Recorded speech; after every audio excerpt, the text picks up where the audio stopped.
Este programa é um oferecimento de Jornal ABC Repórter. Mantenha-se bem informado acessando abcrepórter.com.br.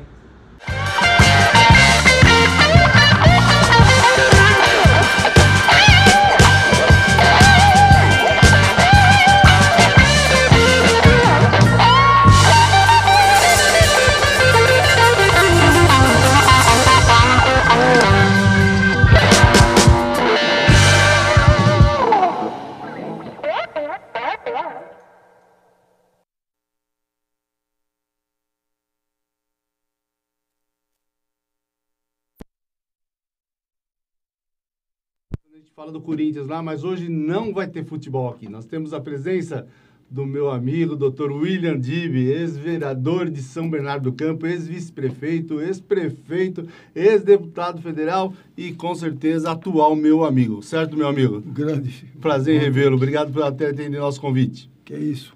É uma honra, uma alegria enorme poder estar aqui no seu programa. Muito obrigado, Dr. Dibby. Temos também o jornalista Cosmo Silva, jornalista e apresentador da Rádio Brasil Atual e TVT. Muito obrigado, Cosmo. O prazer é meu, a honra. Vamos lá. Vamos fazer um sanduíche aqui? Opa, não, vamos respeitar. Nossa, é autoridade, né? É autoridade. Vamos lá, doutor. Vocês estão em maioria, né? Nós estamos em maioria porque palmeirense? Que time você torce? São Paulo. Ah, não, o senhor tem maioria, olha. Agora passou a maioria para mim. Nem combinamos. Nem combinamos. Mas como você bem. Convidou o São Paulino. Como eu disse, não sendo corintiano, tá perdoado. Então tá bom. Eles me perdoam. Mas vamos lá. Vamos falar de coisa séria. Conta para nós, doutor Dibby, a sua volta a São Bernardo deu uma movimentada nos bastidores políticos. Foi uma surpresa para muita gente que o senhor parecia ter pendurado as chuteiras. Como foi esse retorno a São Bernardo, à política e ao PSB, que era o seu partido? Bom, boa noite a todos, né? Obrigado de estarem assistindo a gente. Walter, o que aconteceu foi o seguinte, eu, na prática, tinha resolvido sair da vida pública, mas também não deixei de apoiar, de entender, de estudar o que estava acontecendo. Há uns 2 anos atrás, o Luiz Fernando me procurou e começou a falar da cidade, da situação que São Bernardo se encontrava e falou da aspiração dele de ser candidato a prefeito. Eu falei assim, olha, Luiz, com esse quadro você pode ter certeza que eu estarei do seu lado. E sem nenhum compromisso de eu voltar para o processo político, até porque eu estava atravessando um período de doença, eu resolvi apoiá-lo, né? E a gente foi conversando sobre a real situação da cidade e fomos avaliando. Aí eu passei por um processo de cirurgias. No meu caso foi muito bem resolvido e sarei. E aí veio o convite formal do grupo do PT, do Luiz Fernando, se eu não aceitaria ser o vice-prefeito. De imediato eu falei que eu não queria voltar para o processo eleitoral. Mas aí houve uma insistência, fui ver números reais, apontamentos sobre a cidade e aí eu decidi, conversando com a minha família, com meus filhos, com a minha esposa, resolvi contribuir mais uma vez com a cidade, que eu devo tanto, e que eu tenho uma estima enorme pela cidade, e acho que eu vou colaborar com o Luiz Fernando, com o partido, o PT, vou colaborar com o PSB, que sempre foi o partido que eu fiz as 2 administrações na cidade,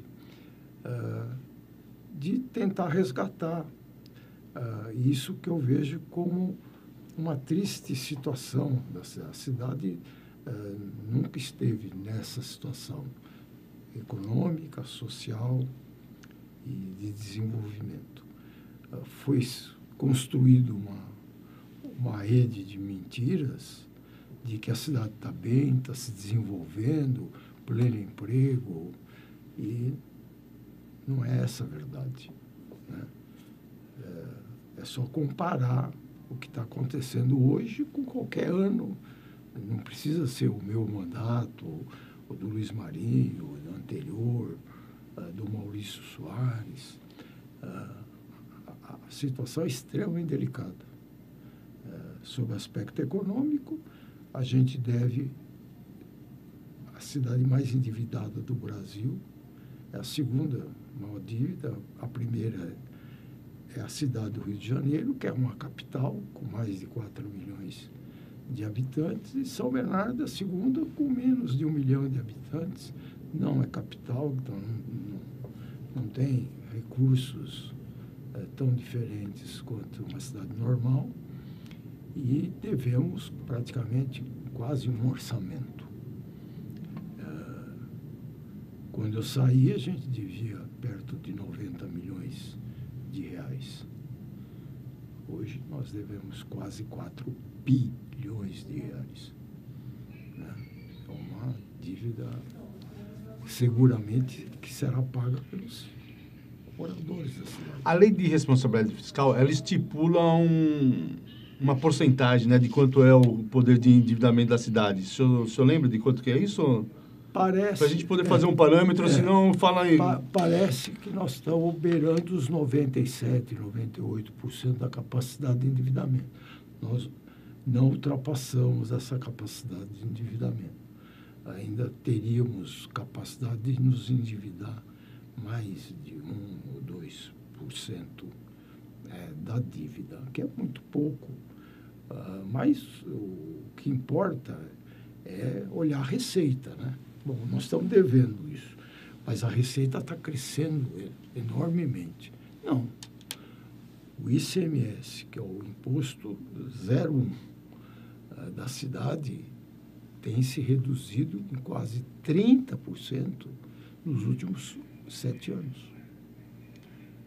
Essa é uma redução, por quê? Porque houve redução do número de empresas na cidade de São Bernardo. Nós trocamos empregos de alto valor agregado, como Toyota, Ford, por empregos na área do comércio. Além do número ser muito baixo, hoje, quanto que o seu mercado tem de servidores, de colaboradores? 100, 150, 50, 30, depende do tamanho do supermercado. E qual é o salário? É um pouco mais do que o salário mínimo, né? O que levou a cidade até um esvaziamento importante, né? Comércio, né, foi embora. Restaurantes, a cidade tinha uma rede de restaurantes, chegou a ser a rainha da gastronomia, praticamente 70%, 80% foram fechados. Redes importantes saíram da cidade. Investimento imobiliário praticamente parou, só tem uma construtora fazendo imóvel em São Bernardo.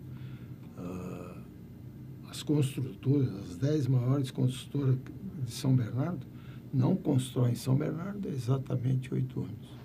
Constroem em Santo André, São Paulo e Litoral. Tem alguma coisa errada com a cidade. Uma cidade que tem rodoanel, porto, aeroporto, Anchieta, imigrantes, estrategicamente uma cidade extremamente importante, tem evasão de empresa. Vamos lá. Cosmo, sua vez. Doutor Dib, o que chama a atenção é que quando o atual prefeito, agora na gestão em São Bernardo do Campo, assumiu, a gente vê outdoor pela cidade falando que a cidade estava economizando milhões de dinheiro. Foi feita uma auditoria em uma obra no Paço Municipal, que era a obra do Piscinão, não foi encontrada nenhuma irregularidade. E, ao final da gestão do atual prefeito, a cidade chega a essa triste realidade com um endividamento muito grande. Soma-se a tudo isso crises em serviços essenciais à população, como saúde, educação e empregabilidade. Mediante tudo isso, o senhor já fez algumas atividades, eu percebi pelas redes sociais, acompanhando o deputado Luiz Fernando, que é o pré-candidato a prefeito, o senhor é pré-candidato na chapa de vice-prefeito. Como é que foi rever de novo a população, dialogar olho no olho da população, que algo diferente da atual gestão parece que só fala em redes sociais e não vai até a população? Queria lhe ouvir sobre essa questão. Isso é uma competência que a gente não pode desconhecer no atual prefeito, né? Ele consegue transmitir uma mentira repetidamente e transformá-la em verdade. Ele fala que economizou 1 milhão por dia.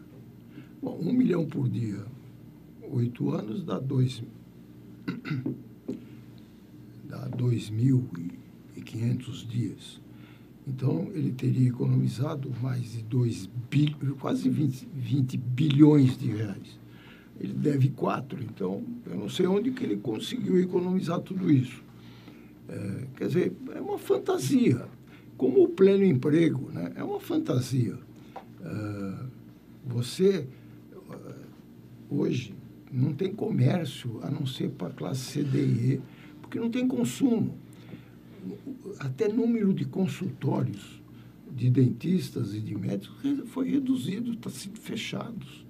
Por quê? Porque não tem consumidor, não tem mais nem quem consiga pagar convênio. A cidade empobreceu radicalmente, né? Mas o viaduto da Anchieta foi pintado de azul, né? E tem gente que acha que a cidade está mais bonita, e é verdade. Agora, o viaduto pararia de funcionar se não fosse pintado de azul?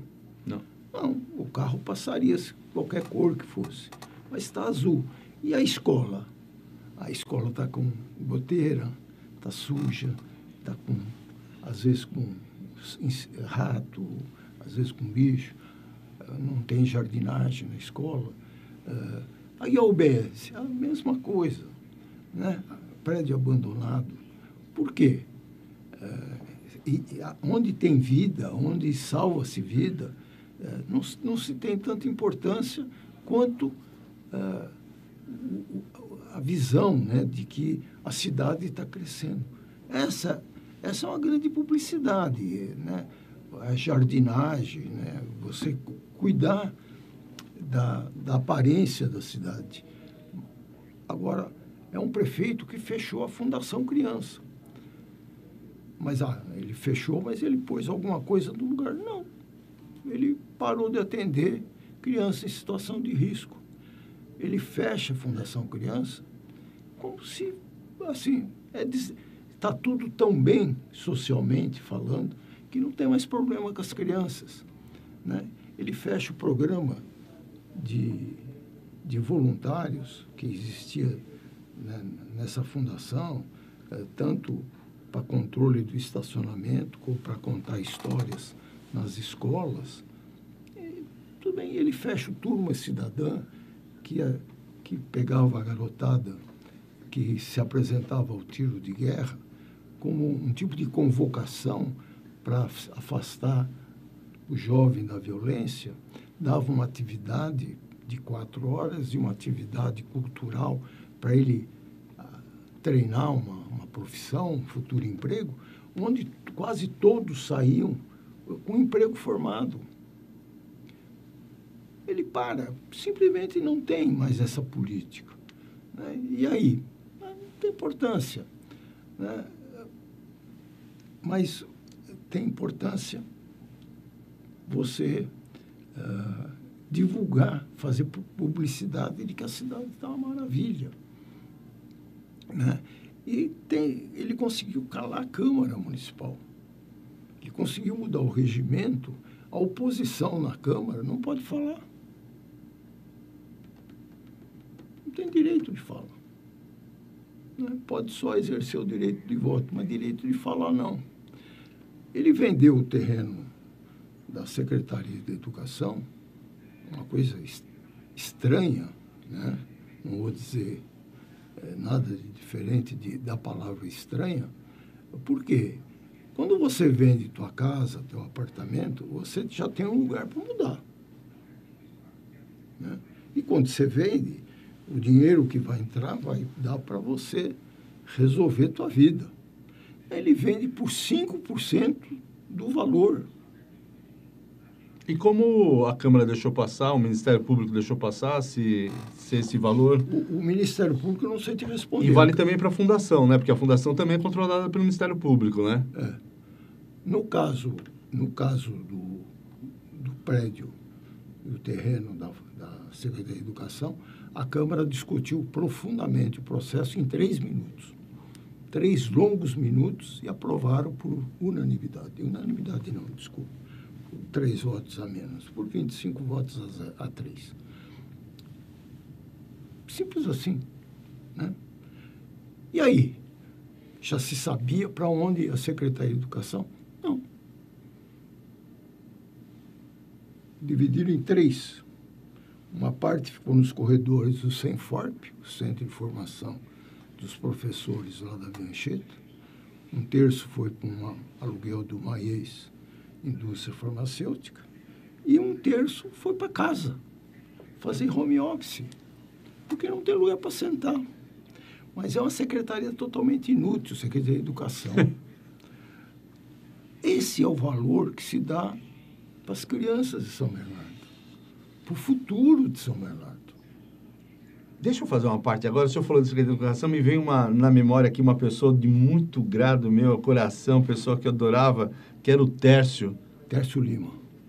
Tércio ainda, olha, se tiver ainda, gostava de cinema, eu lembro que ele tinha... Ele foi diretor de cinema. Muito boa gente, ele falou de educação, lembrei muito tempo, porque quando eu era criança, eu tocava na banda do Ruge. E o Tito levava a banda para Torrinha no aniversário da cidade, né? E o Tércio ia junto, quer dizer, eu conheci o Tércio, eu tinha 10 anos de idade, né? De 10 a 15, e sempre depois acompanhei na administração, inclusive do senhor e do Maurício. Doutor, esse triângulo, vamos pensar assim, o senhor prefeito com PT de oposição, o Orlando prefeito com o senhor tem indicado, e agora o senhor candidato a vice-prefeito, né, junto com o PT. Como se houver essa história? Como que fecha esse globo todo de oposição, situação e oposição? Eu acho que é porque eu sou velho, né? Vamos começar assim. Experiente. Eu fui formado no processo político em que as pessoas se respeitavam. O respeito era mútuo, não era da minha parte. Mas para a maioria ainda é, né? Não é minoria, não é? Acho que não. Não? Muito. Era uma coisa respeitosa. Você estava no partido à esquerda, centro ou direita, não sei como que é esses apelidos que a gente dá aqui nesse país. E o que você discutia? A ideia, porque ou todo mundo finge que política é um processo de encontrar o bem comum, ou nós estamos enganando todo mundo, porque qualquer político ele tem como proposta melhorar a vida das pessoas. Sem dúvida. Pô, se todo mundo quer a mesma coisa, por que você precisa ter ódio, raiva, querer matar, querer não sei o quê, eu vou te processar? Não.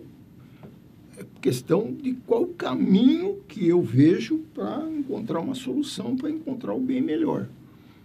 Qual é o outro caminho? O que eu vejo é que a política, quando eu estava, as últimas vezes que eu concorri, a política era qual é o caminho que você propunha. E era diferente, quando eu fui candidato, diferente do que o PT tinha. O PT tinha um candidato. E o PT não propôs destruir a cidade, não propôs romper com a cidade, propôs usar o caminho dele para encontrar o bem melhor. Essa era a nossa época. Acabava a discussão, podia terminar em pizza, até em cachaça, mas acabava. Às vezes tinha umas pancadas também. Às vezes a pancada também. Mas era uma coisa respeitosa. As ideias eram diferentes de como construir o bem. Mas todo mundo falava que queria construir o bem.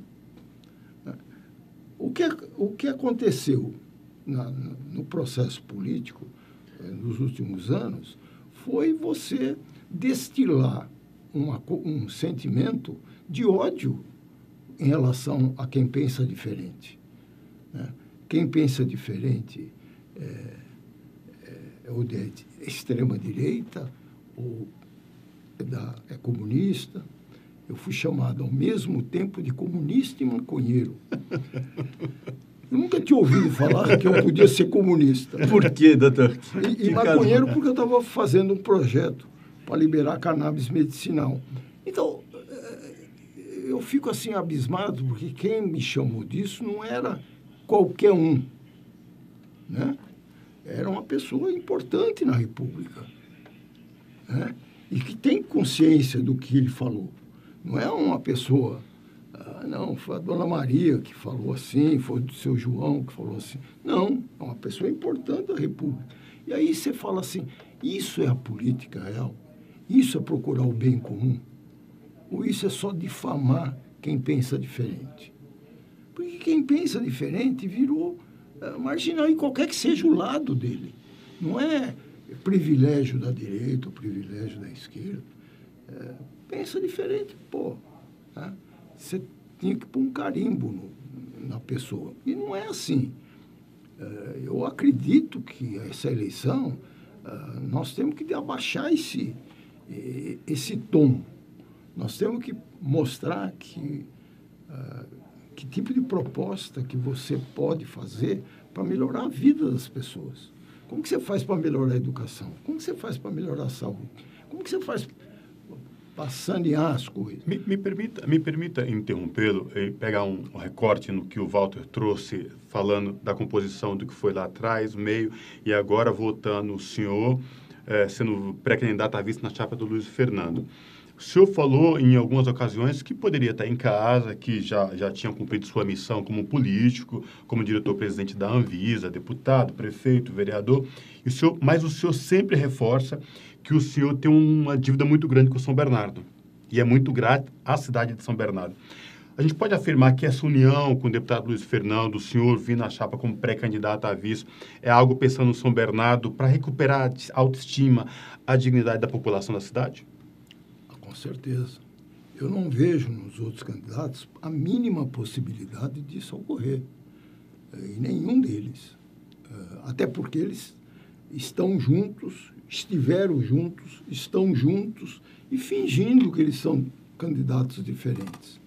Mas todos com o mesmo modelo de gestão e a mesma proposta. Não há nenhuma diferença entre eles. Por que o senhor diz isso? Bom, eu sei a resposta, mas mas o telespectador... Mas eu digo isso assim. O prefeito não confia em ninguém que o acompanhou nesses 8 anos. Então, ele lança a sobrinha. A sobrinha não tem nenhuma história, nem de ter sido secretária de alguma pessoa do processo administrativo. Ela não tem nenhum processo. Bom, ele é escola em detrimento de todos que o acompanharam. E quando eu falo todos, é todos que o acompanharam nesses 8 anos. Nenhum serve. Tudo bem, ele lança a sobrinha. O vice, ou ex-vice, melhor dizendo, e ex-deputado, que também foi cassado, e ex-secretário, que também foi afastado, o primeiro outdoor dele é com o prefeito, dizendo que essa maravilha, porque ele insiste que é uma maravilha, essa maravilha que eu contei de São Bernardo, ele fala que também é autoria dele. Bom, se os dois fizeram a mesma coisa, então os dois fizeram um governo que depreciou a vida, depreciou a economia e depreciou a cidade. Nós perdemos.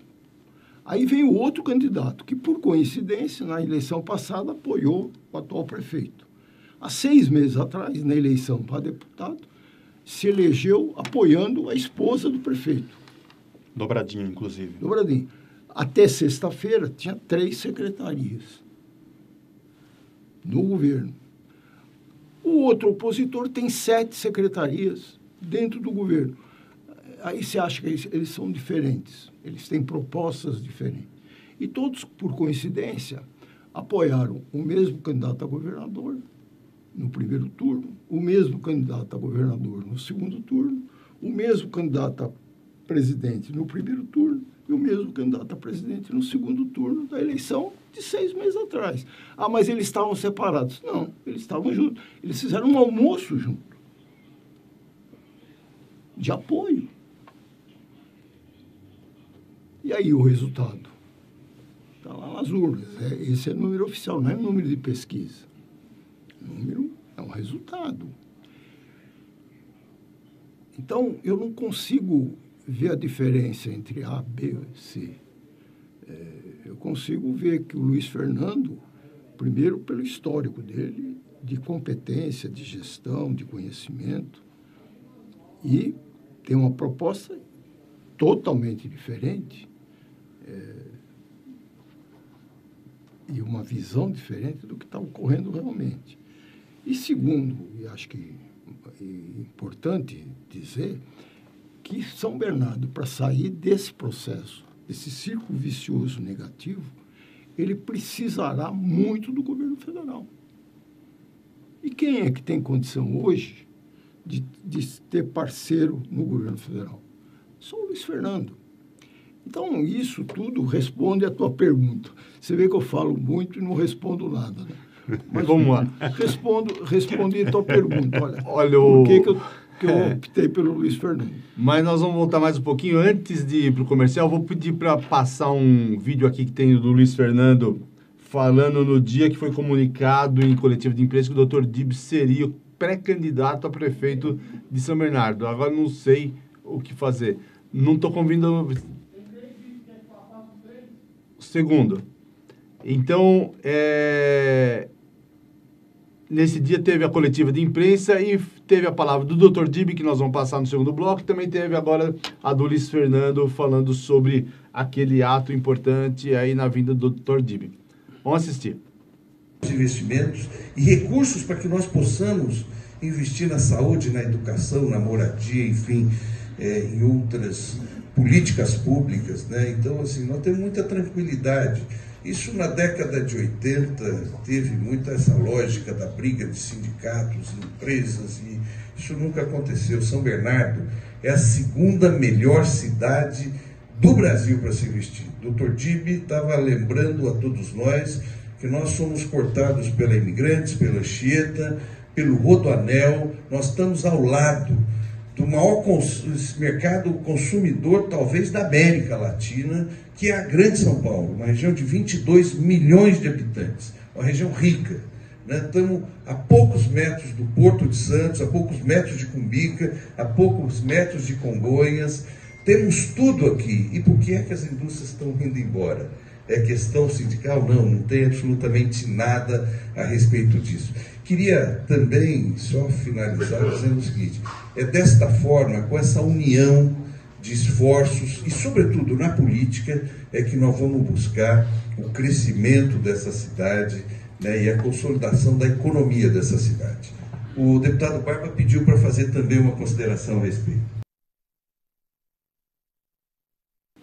Bem, estamos de volta aqui. Nós vamos fazer um breve intervalo. Voltamos aqui com mais uma participação do Dr. William Dib, que foi prefeito de São Bernardo do Campo, e do nosso jornalista Cosmo Silva, que vai estar conosco aqui preparando mais perguntas ao nosso convidado. Até já!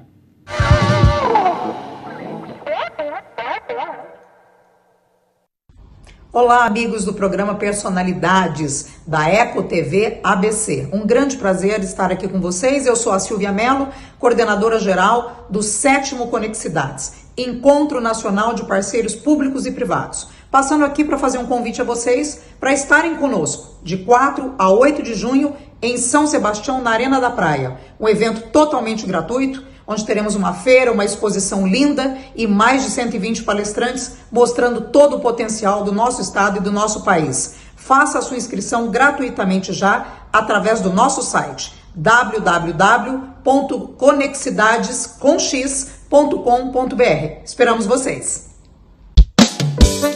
Beijupirá é o rei dos peixes, reza a tradição indígena. Não vive em cardumes, nem é pescado em quantidade. Diz a lenda que aquele que pesca um beijupirá deve hastear uma bandeira vermelha ou branca. anunciando a honra de tê-lo pescado, saboreando com os amigos e dividindo assim a sua sorte.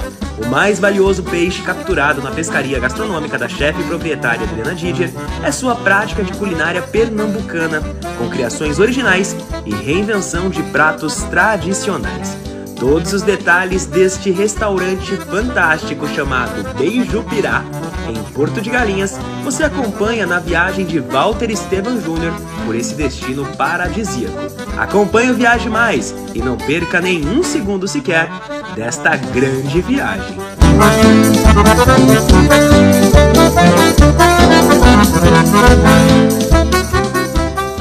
Pior que não ler jornal é ler apenas um jornal. Leia, assine e anuncie no Jornal ABC Repórter. 4224-4789. Se você é notícia, foi ou vai ser, ligue para a nossa redação ou mande um e-mail para redação@jornalabcreporter.com.br. ABC Repórter, o diário. www.jornalabcreporter.com.br. Caribe, luz, cor e alegria. Saia do lugar comum. Vá para o Caribe. Você merece viver os fantásticos cenários de lindíssimas praias. Caribe é sol o ano todo. É gente de todo mundo. É música e dança. Há 17 anos, a Sanchat Tour é uma das empresas que mais leva brasileiros a este paraíso. Caribe é com a Sanchat. Sanchat Tour, você no Caribe. Restaurante Sete Mares, referência em frutos do mar.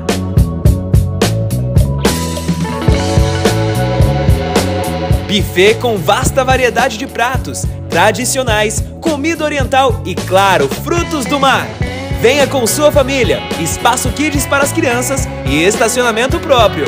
Estrada das Lágrimas, 1816, em São Caetano do Sul.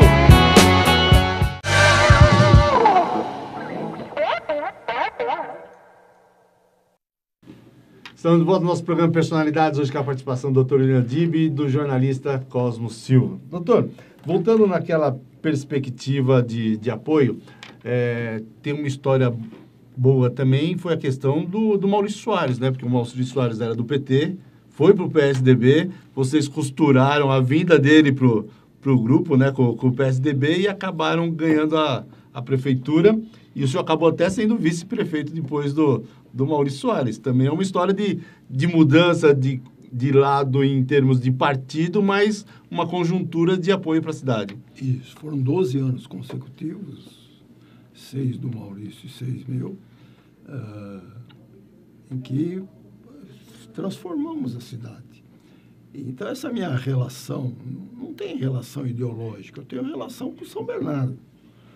O que eu quero saber é o seguinte: eu consigo melhorar a vida das pessoas, então eu vou entrar no processo. Tem pessoas que não, mas o partido... Não, qual é o problema do partido do presidente Lula? Eu não vejo qual é o problema, né? Quando eles pensam diferente do que eu sou contra. Quando eles pensam igual, por que eu não posso estar junto? E eu não preciso ser cabeça. Alguém perguntou assim, mas... O senhor, que é mais conhecido, podia ser o candidato. Não, eu sou candidato a vice, eu quero apoiar o Luiz. O Luiz está mais preparado que eu para ser o futuro prefeito. E quando o senhor traz esse recorte, e aí o Walter me permita, ele trouxe o exemplo de novo do ex-prefeito Maurício Soares, o senhor é vice, que a gente costuma ver no meio político, alguém em grupos políticos que vem formando. O senhor era vice, o senhor tinha um histórico político na cidade, e que agora a sua gestão mudou tudo. Não é um secretário próximo, não é um vereador próximo, é alguém da família. Ou seja, vai transformar o que a política é muito importante quando a gente fala em discutir políticas públicas, em pensar a cidade, pensar em gestão pública, né? Alguém do meio político, né? Não do meio familiar que não tem alguma experiência mínima no meio da política. É verdade. Então, tanto o Maurício quanto eu não colocamos nossa família como candidato. Eu nunca imaginei fazer uma coisa dessa. Nós não o regime aqui é democrático, republicano. Nós não somos monarquia, né, para ficar passando por hereditariedade as nossas forças políticas. Eu não pactuo disso, apesar da legislação permitir. Eu não vejo transmissão genética no processo político, né? Eu vejo que o processo político é de grupos que trabalham juntos, que constroem projetos juntos, né? Que pensam como que nós vamos construir isso, como que nós vamos asfaltar esse caminho, sabe? Não é eu acho, eu penso, sabe? Não tem achismo. O processo político, tem gente que odeia, despreza, mas tem alguma solução para o país, ou para a cidade, ou para o Estado, que não passe pelo processo político. Tem jeito de a gente sair desse imbróglio econômico, social, de emprego, de educação, de saúde, sem processo político. Não existe, né? A gente pode não gostar de como ele é feito, não podemos não gostar das leis eleitorais, mas só tem um caminho. É o processo político. Então, a participação da sociedade é fundamental, é importante, para que você tenha uma vida melhor. Mas, doutor, o senhor foi vereador, foi vice-prefeito, o senhor foi secretário N vezes lá e tudo mais, e acabou tendo uma votação totalmente diferenciada da história da cidade quando o senhor foi reeleito. Então, o senhor teve experiência. Colocando de outro lado, por toda a experiência que o Lula tem, toda a experiência que ele tinha antes de ser presidente, ele nunca tinha tido um cargo administrativo no governo, certo? E acabou sendo um bom presidente. Não há como... Mas tinha uma gestão, Walter, no sindicato. Mas estou dizendo, não há como dizer que o Lula não teve um bom mandato, tanto no primeiro e segundo mandatos dele. Né? Mas ele também não tinha essa experiência, mas tinha uma equipe que foi deputado, ajudou a acontecer. Né? Não, mas deputado não tem administrativo, né? Mas né? conhece o rito. Que eu falei, o meio político. Ele tinha um histórico Foi na Constituição. Não, ele conhece o rito. As pessoas que não vivem nada, nenhum processo político, ele tem muita dificuldade. A política sindical não é muito diferente da política partidária, né? Isso também é um traquejo. Ninguém chega ao presidente do sindicato sem fazer discurso, né? Sem falar o que pensa, sem ter planejamento, sem ter modo de ação. Sem fazer política. Fazer política, né? E ele construiu, antes disso, o próprio partido, né? O que dá um ganho de conhecimento a nível nacional, porque você não monta um partido só em São Bernardo. Ele foi construído, a base foi São Bernardo, mas ele, do Oiapoque ao Chuílio, construiu... Abriu suas portas, sem dúvida alguma. E isso fez ele ter conhecimento do país e das necessidades em várias regiões. Não vou ficar aqui tentando explicar. O que eu estou tentando explicar é o seguinte: eu acho que a pessoa, para ser governador, para ser presidente, ele não obrigatoriamente ele precisa ser vereador, deputado, nada disso. Ele precisa ter alguma experiência de governo. O que é governo? Como que a gente constrói um governo? Como que a gente forma uma equipe? Que secretaria que você extingue? Que secretaria que você abre? Você precisa ter uma ideia o que é governabilidade, né? Que é uma palavra que cheira mal, né? Governabilidade parece que é sempre um acerto, né? Não. Mas governabilidade nem sempre é só tentar fazer um acerto de projetos que contemple a maioria. Não há possibilidade, no processo democrático, você impor as suas ideias. Você pode impor por um determinado tempo, para alguns, mas você não consegue sobrevivência. Deixa eu fazer uma provocação para o senhor agora, me permita. Sabendo que a gente está num universo de mentiras, de fake news, o senhor passou por um processo recente de saúde, está recuperado, se colocou à disposição. antes que venha uma enxurrada de fake news aí sobre a sua saúde, como o senhor está, o que você teria a falar para quem nos acompanha lá? E mais, vai para a rua de fato, vai andar? Eu já vi algumas atividades do senhor dialogando com a população. Como é que está essa vontade de ir para a rua e dialogar com a população? É total. É lógico que precisa estar liberado, né, sob o aspecto jurídico. Mas eu tenho mais vontade disso do que vir no programa, né? Mas estou aproveitando a oportunidade de falar com milhares de pessoas, né? Aqui, não só de São Bernardo, mas do ABC também.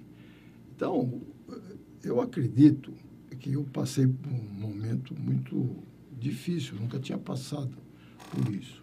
Eu fiquei 8 anos em Brasília, depois, imediatamente, quando eu saí em dezembro, em março estava decretado a urgência sanitária e veio a pandemia. Como todo mundo, fiquei recluso, ainda mais na minha idade. Os filhos ficaram tomando conta, não deixavam nem eu na farmácia. Então, eu sofri o que todo mundo sofreu da minha idade com o processo. Escapei, não peguei Covid. Mas acabando a pandemia, eu tinha que ter feito durante a pandemia um exame de rotina por causa de um episódio anterior. Aí eu pedi para o meu genro marcar, e ele falou assim, então vamos fazer mais um exame e tal, já que você vai estar anestesiado e tal. Tá bom, pode marcar, eu faço, já tá liberado os hospitais, vamos fazer. Aí marquei. Mas não sentia nada, absolutamente nada. Aí, sem querer, foi descoberto um problema hepático, né, no fígado. Esse problema não tinha ainda a origem, então foi marcado um outro exame, uma ressonância magnética, mas ocorreu uma intercorrência, né? Eu fiz a ressonância no dia seguinte eu acordei com uma hemorragia digestiva muito importante. Fui direto para o hospital, fui direto para uma UTI, fui submetido à cauterização dessas hemorragias, e fiquei 7 dias. A primeira internação, fiquei 7 dias na UTI. E aí ficou diagnosticado que eu estava com 5 tumores no fígado. Né? Um achado sem querer, né? Aí fui submetido a uma quimio especial, uma rádio, 2 químio e uma rádio especial, diferentes. Entrei na fila do transplante e daqui 2 dias vai fazer 6 meses que eu consegui fazer. Foi a melhor internação. Eu fui internado 6 vezes, mas a melhor internação foi a da cirurgia. Foi tranquilo. Saí no 6º dia de pós-operatório. Então... Fechou. Fechou. Doutor, deixa eu voltar também de novo aí, aquela questão, o doutor Dive estava contando uma história para nós aqui no intervalo, né, sobre o Brizola. Lembra, quanto o senhor teve mesmo na sua reeleição? Quantos por cento? 78, alguma coisa. Naquela eleição seguinte, na eleição do Orlando, mostrou que transferência é difícil, né? Tanto é que ele acabou não se elegendo. Como que o senhor vê, conta aquela história do Brizola para a gente mostrar essa questão da transferência, né? Que o senhor falou em nenhum lugar do país ontem, na história da sua política, o senhor tinha visto a transferência de votos. E que não é automática, como todo mundo pensa. Então, teve uma eleição, muitos anos atrás, em que se polarizou entre Collor e Lula, né? E o Brizola foi candidato, teve várias candidaturas a presidente. O Brizola, apesar de ser acabado de ser governador do Rio de Janeiro, o prestígio político dele era no Rio Grande do Sul, que é a origem dele. Ele foi governador do Rio Grande do Sul antes da Revolução. Durante a Revolução, ele foi cassado como governador do Rio Grande do Sul. Então, o prestígio político dele foi isso. E ele, apesar dele ter chamado naquela época o Lula de sapo barbudo, ele apoiou o Lula e o Rio Grande do Sul, onde o Lula tinha perdido no primeiro turno, ele virou a eleição. O Lula ganhou no Rio Grande do Sul, apesar de ter perdido a eleição, ganhou com apoio do Brizola. Foi a única vez que eu vi alguém falar que transferência de voto no Brasil. O resto é o governo que faz. Então, você faz um bom governo, você faz o sucessor. Mas você fez o sucessor por transferência de voto ou porque teu governo foi muito bem avaliado e as pessoas querem uma continuidade. Então, quase que uma reeleição. Então, eu acho que o Lula, quando apoiou a Dilma, foi o governo do Lula que elegeu a Dilma. Né? Não foi... A palavra transferência de voto é uma coisa muito forte. Em São Bernardo, o grande eleitor chama-se Luiz Inácio Lula da Silva. Até aquilo que o Luiz Fernando falou, né?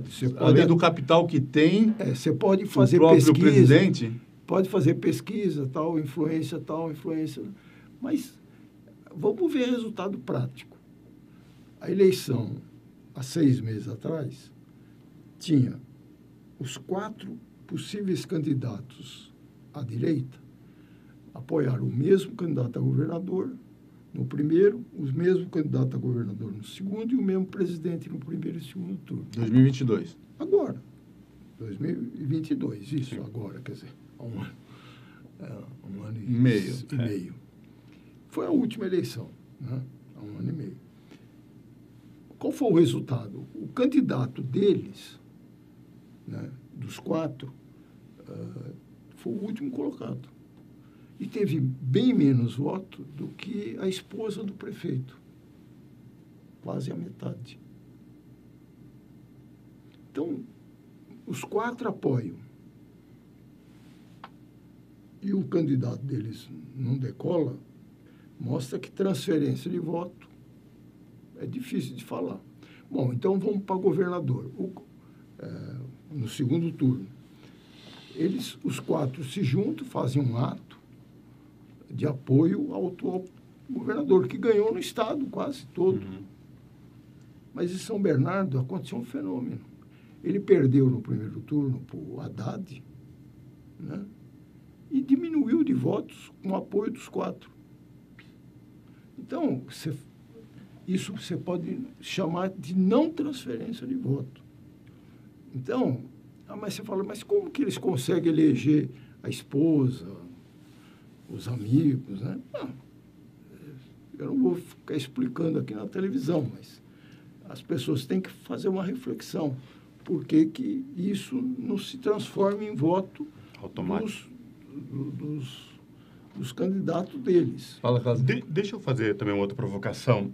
Tem agora a federação... Ele gosta de provocar o senhor, hein? Federação PT, PCdoB, PV, PSB vem nessa composição, o senhor como pré-candidato à vice na chapa do deputado Luiz Fernando. Como é que está o arco de alianças chegando para esse projeto com o Luiz Fernando, com o senhor? Como é que estão essas discussões? É possível trazer mais gente? Não é? Já está formado? Qual a sua avaliação? Eu acho que o que já está formado, que chega a 7 partidos, fora a federação, na prática dá 10 partidos. Eu acho que já é suficiente, porque nós chegamos a 203. Mas até a convenção é possível a gente agregar mais partidos. É uma conversa que a gente precisa ter com muita cautela, porque a gente não pode, entre aspas, sair da nossa proposta, né? Se for para agregar alguém com o nosso projeto de governo, eu não vejo problema. A gente agregar o projeto de governo de outro, nós temos que fazer uma reflexão muito profunda sobre isso, né? Porque eu, pelo menos, tenho um compromisso com São Bernardo, além de ter compromisso com o meu partido e com o grupo que me apoia. Mas eu não posso abrir mão do projeto, né? Então, o projeto está na frente de qualquer... Vaidade pessoal. Composição. Não diria vaidade, porque quem me conhece sabe que isso não existe no meu dicionário. Né? Não tenho nenhum tipo de vaidade, mas eu não vou abrir mão do projeto. Né? O projeto político, ele precisa ser consolidado. Se as pessoas acreditarem nesse projeto e aderirem, sejam bem-vindos. Doutor, eu lembro que naquela sua reeleição também só teve um recorde de partidos, né? Acho que teve 20 de 23 que tinha na cidade, não era isso? Mais ou menos. Mais ou menos isso, né? Eu lembro que foi grande. Foi um negócio diferente. Bem, nós temos mais um vídeo aqui, o Marcos Sidelis, que é da nossa redação da ABC Repórter, tem um vídeo aqui contando uma história também do Dr. Dib. Vamos ver como está esse vídeo do Marcos. É o Marcos Sidelis. Boa noite, Walter Estevam Júnior. Boa noite, Cosmo, jornalista, amigo. Que bom revê-lo, nem que seja aqui na telinha, e poder compartilhar desse espaço com você, ao qual já tive a oportunidade de trabalhar bem próximo, à época em São Bernardo. Sempre bom vê-lo bem. E também boa noite ao nosso sempre prefeito, Dr. William Dib. De manhã, aqui na redação, eu compartilhava que Dr. William Dib tem algumas passagens na minha vida pessoal. Isso porque eu estudava na EMEB Escritor Júlio Atlas, no bairro Pauliceia, e eu tenho muito forte, marcado assim, as visitas do prefeito à época, Dr. William Dib, na escola. E sempre era com alguma novidade. Eu lembro que estava naquela mudança, né, na inserção de computadores, de robótica dentro do ensino fundamental de São Bernardo, e o Dr. William Dib vinha conferir de perto. Eu lembro que nós fazíamos aquela divisão de mouse e teclado, e o Dr. William Dib ia lá, entregava mais computadores, apresentava algumas soluções tecnológicas para a educação, que olha só, puderam gerar frutos, e eu sou muito grato por isso. Inclusive compartilhava hoje, até mesmo aqui na redação, do carinho que minha família tem pelo Dr. William Dib e por tudo que foi feito na educação à época. E aproveitando esse tema de educação, eu queria saber a opinião, né, do nosso querido Dr. William Dib em relação ao projeto aprovado pela Assembleia Legislativa do Estado de São Paulo e sancionado pelo governador Tarcísio de Freitas, que institui as escolas cívico-militares. Gostaria de saber, então, Dib, qual a sua opinião sobre as escolas cívico-militares? Até completar aqui, doutor Dib, ele fez me lembrar também da questão das APAES, né? Uma coisa diferente que o senhor fez na época de transmitir para as APAES, né? Aquela questão de comprar material, de comprar os uniformes e tudo mais. Eu sempre acreditei e continuo acreditando que a educação é o único caminho para você construir justiça social. Você imaginar que Bolsa Família, cota para as universidades, para as escolas superiores, isso resolve a desigualdade social? Não, isso aplana, melhora, diminui, mas não resolve. Você quer resolver? Você tem que dar escola de qualidade para todos. Todos. Principalmente para filho dos pobres. Porque é o único jeito de você criar uma igualdade entre o filho do rico e o filho do pobre. Aí eles vão poder disputar no mercado os seus empregos, as suas metas, as suas aspirações, em igualdade de condições. Esse é o dever do poder público, dar condições iguais. Nós estamos muito longe disso, muito longe. Eu fui de uma geração que a escola pública era muito superior à escola privada. Mas isso acabou. E acabou por um grande erro do processo em que precisava universalizar o ensino, que é justo, da escola para todos, só que o planejamento foi -1, não é que foi 0. Foi -1. Como que você pode imaginar dar um salto de uma elite que tinha direito à escola pública, passar para todos, sem formar professor? Simples assim. O que aconteceu? foi se remendando, começou a pegar professores mal formados. Os professores mal formados formavam maus alunos, os maus alunos acabamos virando professores. Fechamos um ciclo de que o professor não tinha mais condição técnica de lecionar, de educar. É essa a realidade. Por que a escola pública ficou tão deficiente? Porque ela abandonou os professores. Não abandonou no salário só. Abandonou os professores na formação. Quando a gente construiu o Senforp, Maurício, eu, nós não fizemos aquilo lá para ficar bonito. Nós fizemos para treinar, capacitar. Um dos primeiros atos foi a gente levantar o número de professores na rede que não tinham nível universitário.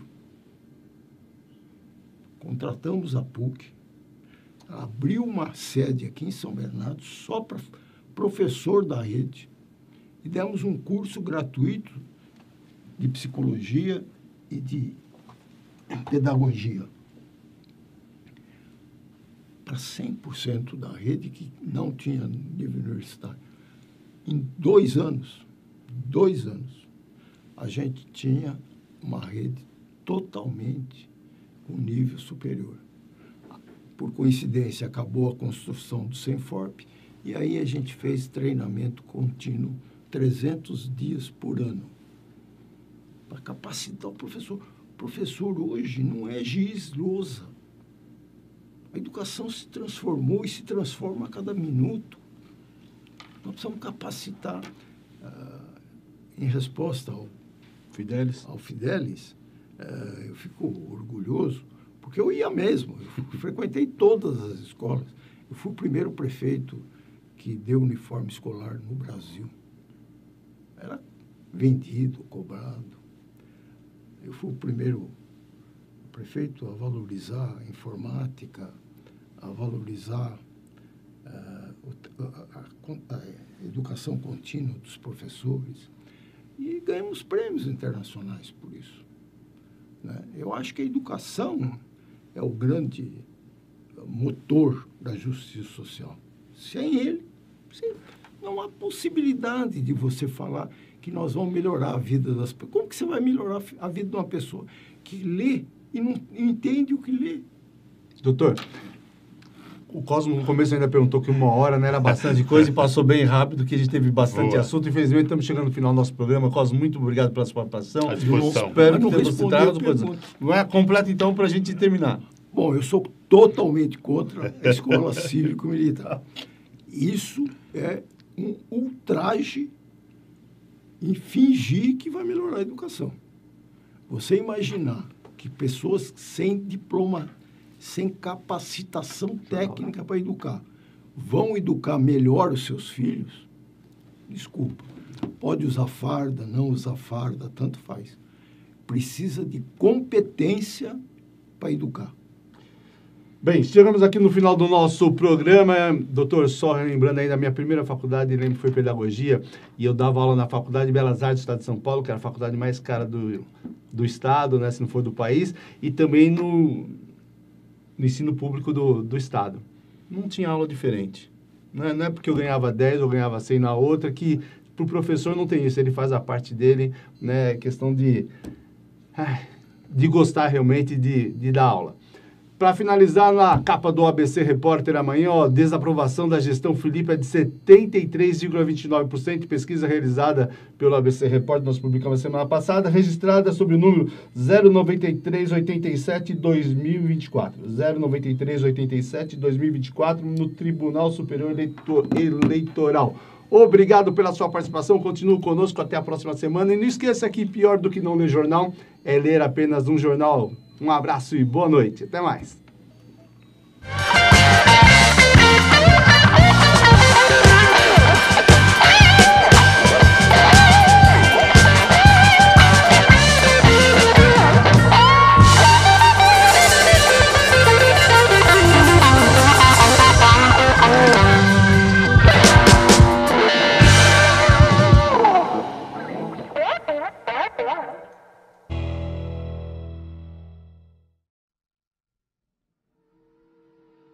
Surubá.